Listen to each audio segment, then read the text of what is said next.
A manager storms toward an old security guard who is taking a quick nap on his chair. Without a second thought, she kicks the chair hard. The old man wakes up in shock. "Hey, you worthless guard! The new boss is arriving today and you're here snoring like a pig. What do they pay you for? To sleep?" The guard tries to explain gently. "Ma'am, I worked the entire night without a break. I just dozed off for a moment." Her anger explodes. She slaps the old guard hard across the face, rips off his cap, and tosses the chair aside. "If I ever see you sleeping again, I'll break your legs," she threatens. "Then you can go home and sleep forever. Now get back to your duty." She walks inside, leaving him trembling.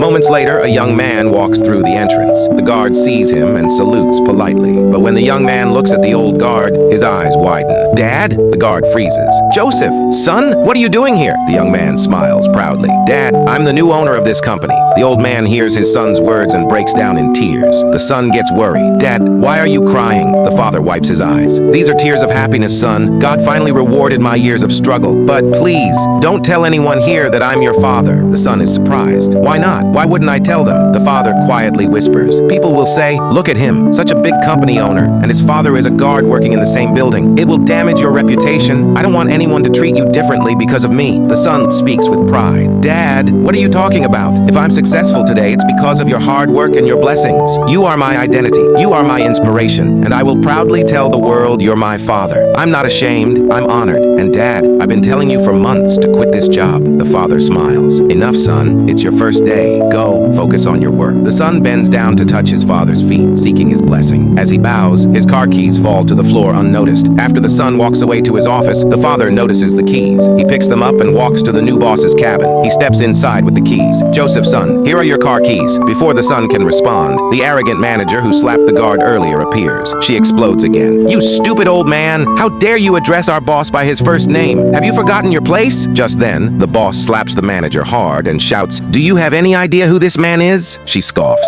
"Yes, he's a cheap old guard who just called you by your name." The son looks her dead in the eyes. "Enough, Emma. The man you're calling cheap is actually my father, and you raised your hand against him right in front of me." The manager turns pale. She stutters, trembling. "Sir, I didn't know. I'm sorry. He stops her cold. "Save your excuses. Maybe your parents never taught you how to behave with elders. Maybe they never taught you respect. This man is my father. But even if he weren't, if you had treated any employee of this company like that, you wouldn't last here even a minute." His voice turns ice cold. "You're fired. Take your file and get out of my company." The manager breaks down, collects her folder, and walks away in shame. The young boss turns to his father and finally speaks softly. "Dad, this is why I told you to quit being a guard, because your true place is not outside the door." He gently leads his father to the main office chair. "Your place is right here." The son embraces his father, tears in both their eyes.